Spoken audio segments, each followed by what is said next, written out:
días a todos. Hoy comenzamos la unidad didáctica número 5, los animales vertebrados. Es decir, dejamos ya atrás los animales invertebrados y continuamos con los que sí que tienen columna vertebral, los vertebrados. Comenzamos. Los vertebrados son bastante más complejos que los invertebrados. De hecho, bueno, pensad en los humanos, en los mamíferos en general, los peces, anfibios y demás, veréis que su complejidad es mucho mayor que la de un gusano o la de un insecto.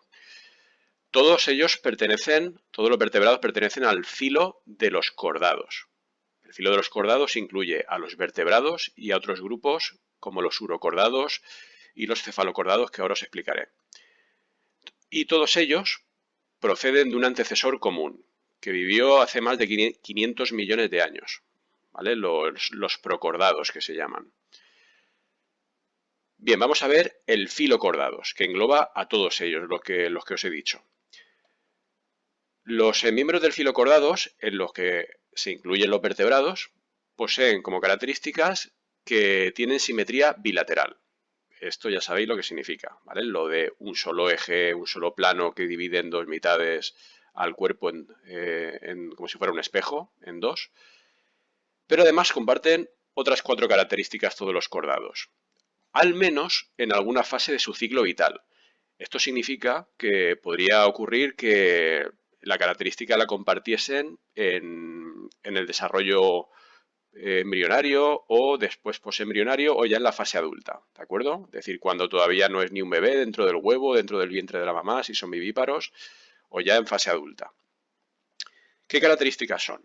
Bueno, pues todos ellos en alguna fase de su vida presentan una cuerda dorsal o más conocida como notocorda en algún momento de su desarrollo. La notocorda es una especie de varilla flexible que le da rigidez al cuerpo y en la cual se inserta la musculatura. ¿Sí? Luego poseen un cordón nervioso dorsal. Suele ir paralelo a la notocorda, ¿vale? Un cordón nervioso dorsal, es decir, con un sistema nervioso bastante más desarrollado que en invertebrados. Luego tienen unas hendiduras branquiales o faríngeas, que se le dice aquí, que comunican la cavidad faríngea con el exterior. ¿De acuerdo? A partir de aquí, pues muchos animales vertebrados desarrollan branquias. Luego veremos algunas. Y presentan, como cuarta característica, una cola postanal.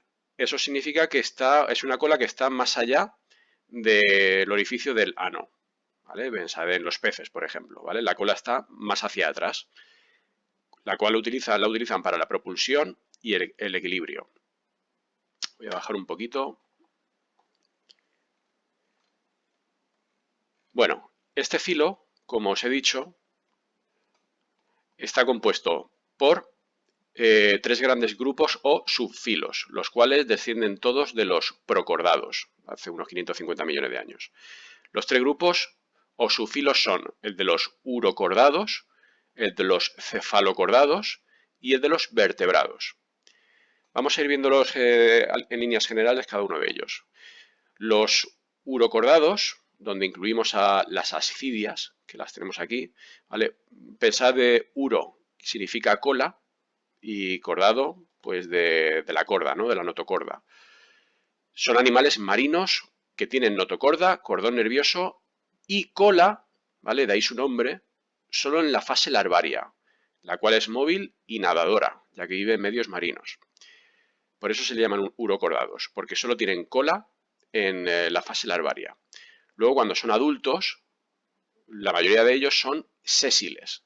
Esto significaba que no se mueven, no se desplazan y viven fijos al sustrato, ¿vale? De hecho, muchas veces la gente confunde a las ascidias, a los urocordados, con esponjas. Son animales, pero ojo, uno es un cordado y el otro es un porífero. No son de los mismos filos, así que no confundirlas.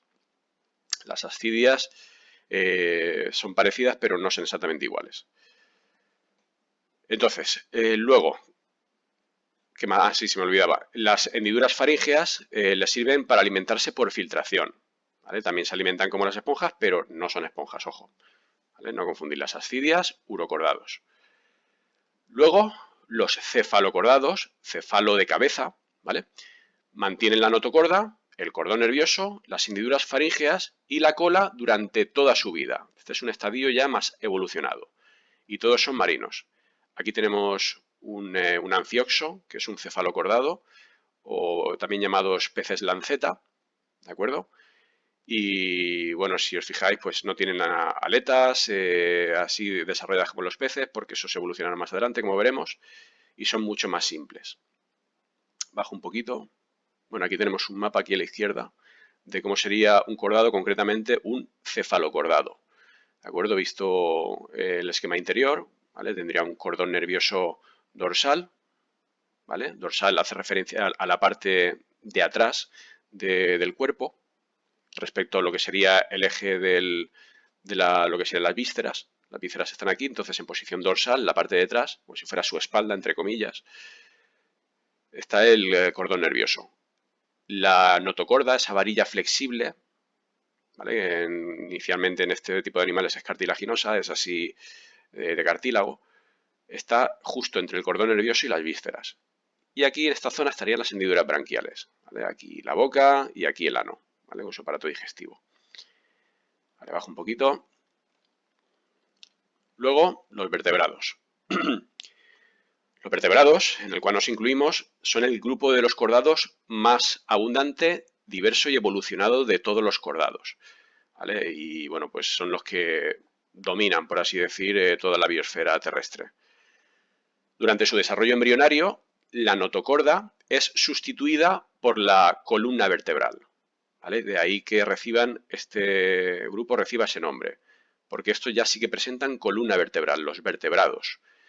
Es decir, la notocorda evoluciona a la columna vertebral y el cordón nervioso dorsal evoluciona a la médula espinal, que se engloba, se aloja dentro de la columna vertebral, ¿de acuerdo? Es decir, sufre una evolución.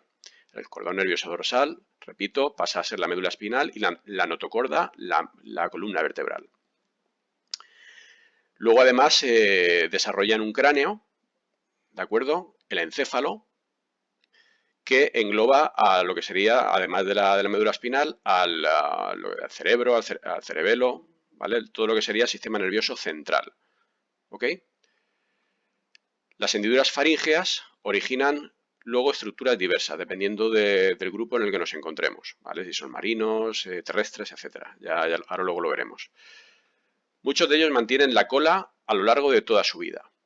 Claro, aquí más de uno estará pensando, ya, pero Rubén, los seres humanos no tienen cola, ¿verdad? Y yo les digo, no, cuando nacen ya no tienen cola, pero nuestros antepasados tenían cola, ya que acordaros que descendemos de los simios, y algunos de ellos sí que tienen cola, pero nosotros la cola la presentamos en el desarrollo embrionario. Cuando somos un feto dentro del vientre de nuestra madre, ahí tenemos una cola que es un vestigio evolutivo de nuestros antepasados. Pondré aquí una imagen para que la veáis. ¿De acuerdo? Y bueno, pues los vertebrados deciros que se clasifican en 5 grandes grupos, ¿vale? En 5 clases. Los peces, los anfibios, los reptiles, las aves y los mamíferos, donde nos incluimos los seres humanos. Cada uno de ellos los iremos viendo en las sucesivas sesiones en profundidad, uno por uno. Continúo, paso de página.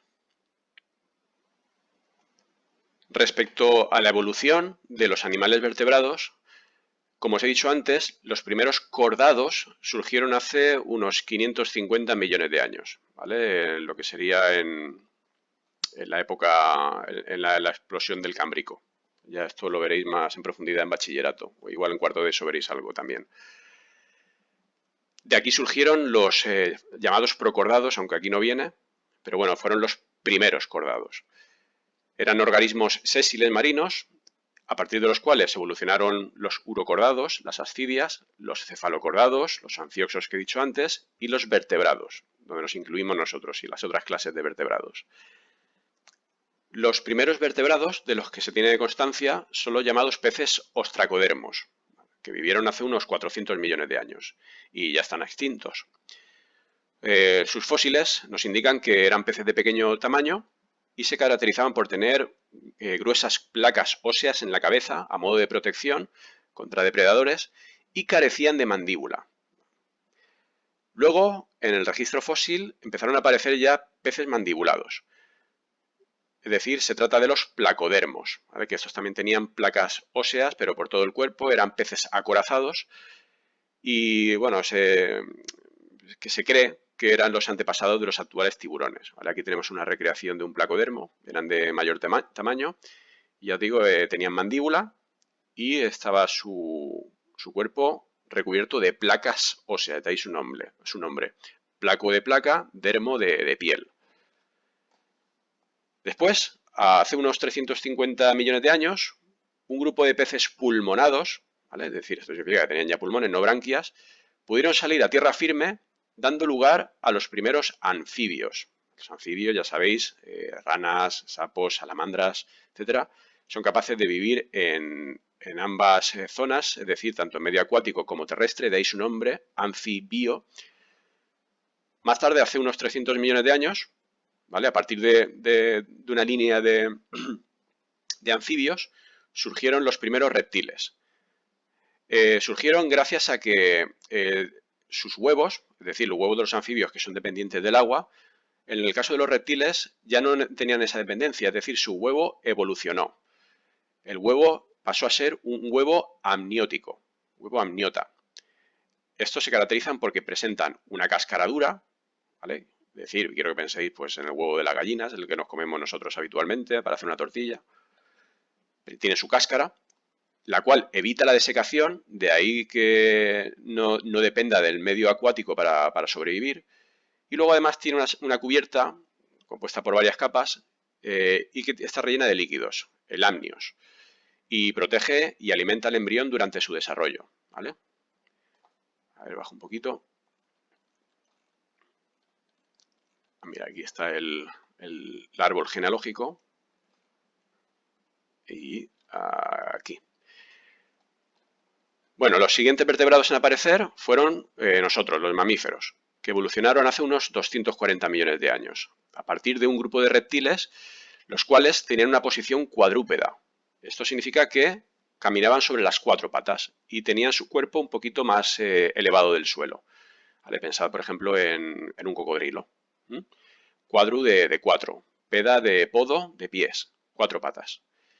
Este grupo eran los terápsidos, ¿vale? Fueron los primeros mamíferos que evolucionaron, ya os digo, a partir de reptiles. Era una especie de lagarto grande, ¿vale? Tipo dragón de Komodo, pero con rasgos más propios de mamíferos. Y ya los últimos vertebrados que surgieron sobre la Tierra fueron las aves, hace unos 225 millones de años. Al igual que los mamíferos, estas también evolucionaron a partir de un grupo de reptiles primitivos. Si habéis visto Parque Jurásico, veréis que bueno, salen algunos reptiles que empiezan a desarrollar una especie de plumas, allá hacia finales del Cretácico, el Archaeopteryx y demás. Y bueno, pues gracias a estas plumas, a la neumatización de sus huesos, que pierden peso, finalmente pues consiguen dominar el medio aéreo. ¿Vale? Muy interesante. Y bueno, aquí tenemos la rama filogenética de la evolución de los vertebrados. Como veis, de un antepasado común, ¿vale? Un procordado hace 550 millones de años, surgieron los urocordados, las ascidias, luego los cefalocordados, los anfioxos o peces lanceta, después los peces, ¿vale? De aquí, bueno, ya luego veremos que hay peces óseos y peces cartilaginosos más adelante. De otra línea surgieron las otras ramas, donde se diversificaron los anfibios a partir de peces pulmonados, los reptiles a partir de anfibios primitivos, y de los reptiles surgieron 2 líneas. Primeramente los mamíferos, nosotros, y más adelante las aves. ¿De acuerdo? Muy bien, pues hasta aquí la clase de hoy. Ya sabéis, si os ha gustado darle a like y si no os ha gustado, pues también. Suscribiros al canal y nos vemos en la próxima sesión. Adiós.